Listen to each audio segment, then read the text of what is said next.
So our president, Cyril Ramaphosa, returns from his little sojourn to Brazil, where he went to the beach, I presume, while he was at the BRICS Leaders Summit, which took place in Rio in Brazil. And if I was him, I might have just faked an injury and just stayed in Brazil, because he is going to come back to a storm of his own creation. That's not going to be pleasant at all. What is he going to come back to?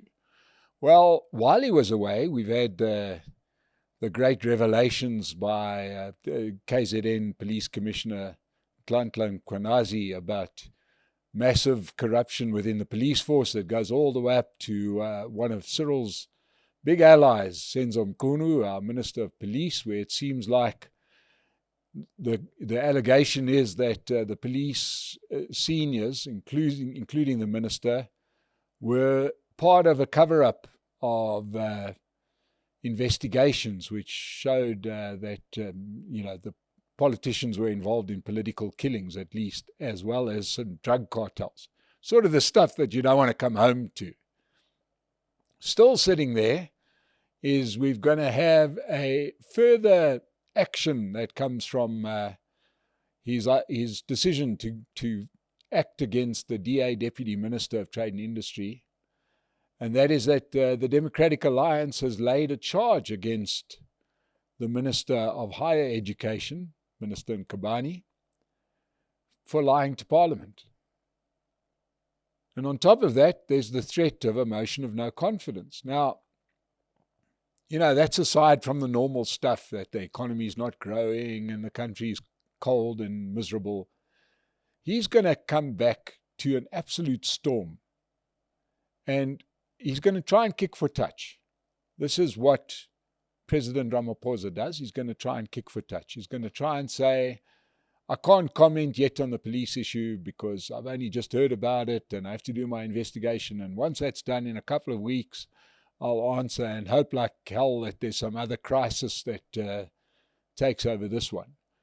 And he's going to answer about the Minister of Higher Education and his other flawed ministers, that the law must take its course. He's going to talk about the economy as well as the tariffs imposed by America since he's been away of 30%, with a likely 10% bonus added on, because we insist on belonging to BRICS. And Donald Trump has said that any country that aligns themselves with BRICS, and nobody has aligned themselves any closer than us, that he's going to add another 10% on in tariffs. That's going to immediately hurt the economy. So what is to be done by President Ramaphosa? What would you do? What would a normal person do? If they weren't beholden to the party to keep him out of jail for the Pala situation, or keep him in office, or whatever it is that ANC people do, because they seem to steal a lot of money, but they don't seem to enjoy it much. But anyway, let's talk about what his options are. His options are extremely limited. The one he got the best chance of kicking for touch and finding touch might be the police minister situation, because that will need investigation. And, he might buy a week or two on that. The charge against one of his ministers, leveled at him by one of his GNU partners, needs some immediate action. Now, if the ANC was so sure of their position, then they would kick the Democratic Alliance out of the government of national unity. But they do understand that that makes them extremely vulnerable, especially to the motion of no confidence. So what is he going to do there? I got a feeling that you might see something quite surprising from the president. He might actually suspend the minister. This is not that kind of action that we associate with Ramaphosa. He's used to being the man of no action. But I think that he might just suspend the minister. Let's see how that one plays out. The hardest one to stomach is going to be the 1st of August, when suddenly at least 30% tariff goes onto South African exports. And that's going to be very, very difficult. I got a feeling you might see a lot of orders being cancelled. You might see a lot of companies closing down, and you might see a lot of visits to the president's office to say, for heaven's sakes, go and do a deal with Donald Trump. What stops him from doing the deal? The American government have made it clear that they've got 4 preconditions. One is to make rural killings, especially farm murders, priority crime.